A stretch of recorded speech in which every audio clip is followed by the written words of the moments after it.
Hi, I'm Rob, and you've tuned in to 741 Outdoors. Today we're going to be taking a look at the Nightcat Tent Cot Combo. Now this is a two-piece kit that contains both a tent and a cot. Now you can use these items individually, but they are sold as a kit. All packed up, the tent is about 17 inches long, 5 inches high, and 5 inches deep, and weighs about 4.2 pounds. In its package, the cot is about 21 inches long and is about 6.5 inches high by 6.5 inches deep and weighs in at 8 pounds. So overall, this is a relatively small package for what it is, but it's not something you're probably going to want to take backpacking. But it should work well for car camping or maybe even moto camping. Here's everything that comes in the bag with the cot. First, of course, is the cot fabric itself. You get the instruction manual. We get some leg extensions here. Here is the cot frame poles, and we get 4 cross members all folded up. So now let's set up these cross members. The first thing I'll mention is that you'll want to keep these little elastics sort of on the cross member so you don't lose them. Because later on when you pack this up, you'll want them here so you can keep everything together when you put it back in the sack. The next thing you'll want to do is grab the ends and find the side with the little red arrows and make sure those line up and point the same direction. You can see that this one's upside down. So I'm going to flip it around, and the cross member should look like this when it's set up. While we're looking at the cross members, I'll mention that the cross member itself is made from aluminum tubing, as is the upright, but the couplers here at the elbow and on the ends are made of plastic. On one end of each of the cross members, there is sort of a handle. You push on these buttons and flip this thing out. And we'll look at this a little closer in a minute. Now I'll grab the 2 poles that form the cot rails and just put these together. Now I'll grab the cot fabric and I'll find the side of the seam that has sort of a cutout in it, and I can feed the poles into the loops, just like this.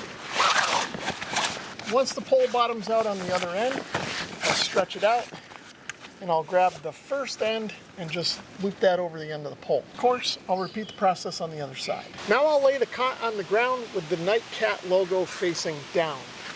Now I can install a cross member everywhere there's a gap in the fabric.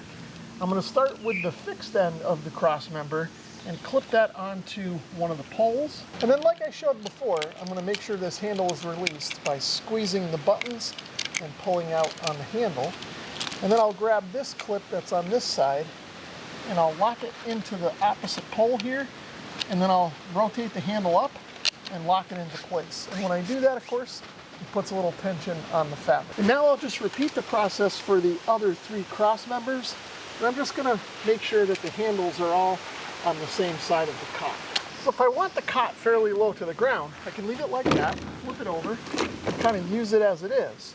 Or if I want it higher off the ground, I can install the leg extensions, which I'll do now. Each of the leg extensions is made from aluminum tubing and has an anti-skid foot on the end that's intended to contact the ground, and has a plastic locking clip on the end that's intended to go into the cross member. And as you saw, these just click into place. If you want to remove them, you just give them a little twist and pull up, and they come right out.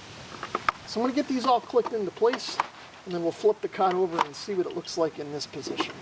Now that those leg extensions are installed, flip this over, and you can see it's now quite a bit higher off the ground. So sitting on the cot feels pretty comfortable. It's a little bit bouncy, but that's to be expected given the type of material and the nature of this cot. Now if I lay back and put my full weight on this, it feels nice and stable and sturdy, despite the fact that the ground is not exactly level right here. If I get up and move around fast, it doesn't feel like it's going to fall apart. The carry bag for the tent is made from the same ripstop nylon material that the tent is made from, and has just 2 carry handles on the top and a single zip. Inside we've got instructions, and of course we have the tent itself, which is bundled up with a little strap. Also in the package we have a bag containing the aluminum tent poles, and we also get some aluminum stakes with some cordage. And of course here we have the main tent body itself, along with a rain fly. So now let's see if we can get the tent set up. I'm going to first spread it out on the cot and line up all the corners of the tent to the corners of the cot. So if I flip the tent up, on the bottom of each corner there's a strap and a buckle. And what I just want to do is wrap that strap around the corner of the cot and then feed it through this D-ring and cinch it up. I'll keep that kind of loose for now until I get the other corners set. And then I'll tighten everything up. Now I'll put all the tent poles together. And of course, these are connected by shock cord in between, so they kind of just put themselves together if you let it unfold. Now I'll grab the end of each pole and I'll put it in this grommet that's on the strap at each corner. And as I start working around, I'm gonna have to put some tension on the tent frame and kind of bow it up as I go along. Now that I've got all 4 corners all set, I can grab these clips that are on the tent body and just clip those to the tent frame. Up at the top of the tent, we've got this cross member. I'll spin that around so it's perpendicular to the main frame of the tent. And then I'll grab the ends and lock them into these clips on either side of the tent. And then once that's done, there's one more clip at the very top of the tent I need to put in place. So here's what the tent body looks like when it's set up. Let's get in and take a look at some of the features. Starting up at the top, you can see there is a mix of mesh and solid nylon. And that is to give the main body of the tent breathability. If you're going to be using this thing in any kind of inclement weather, you'll need to throw the rain fly on it. Otherwise, you can leave it like this and look at the stars while you're sleeping and have plenty of airflow. The main door on the tent is double zippered and is also made of screen. There's 2 tie downs on the tent body to keep the door rolled up and out of the way if you want to leave it open. Inside the tent, there's a hook right at the very top, so you can hang a lantern or something from here if you need to. Now you can see all the seams are double stitched, but nothing here is seam sealed since this is not really weatherproof at this point. And as we kind of already saw, most of the tent body here is screen. So there's an awful lot of ventilation here if you need it for those hot summer nights. On the inside of the tent, just in front of the door, there is sort of a large storage pocket. So you could put your keys or phone or something like that in here while you're sleeping if you need to. Now the floor of the tent feels like a slightly thicker and different nylon than what the sides are, so it should be a little more resistant to abrasion over time. So sitting in the door of the tent, you can see there's actually plenty of headroom above me. Although I will mention that I am relatively short at 5'6" tall. And as you might expect, being a shorter guy, I can lay down in this tent and fully stretch out without too much trouble. As you might imagine, the width of the tent is a little on the narrow side, but there should be plenty of room to get a sleeping bag in here, and you should have room to kind of toss and turn as you sleep if that's what you need to do. Now there isn't a lot of extra room in here for gear storage, but you can always keep it underneath the cot and out of the elements if you need to, especially with the rain fly over top. Speaking of that, let's take a look at it now. So we'll throw the rain fly over top of the tent, making sure that the, what I'll call rubberized side of the rain fly is facing down towards the tent and the Nightcat logo is facing out. On the inside of the rain fly, you can see that the seams are all double stitched and seam sealed.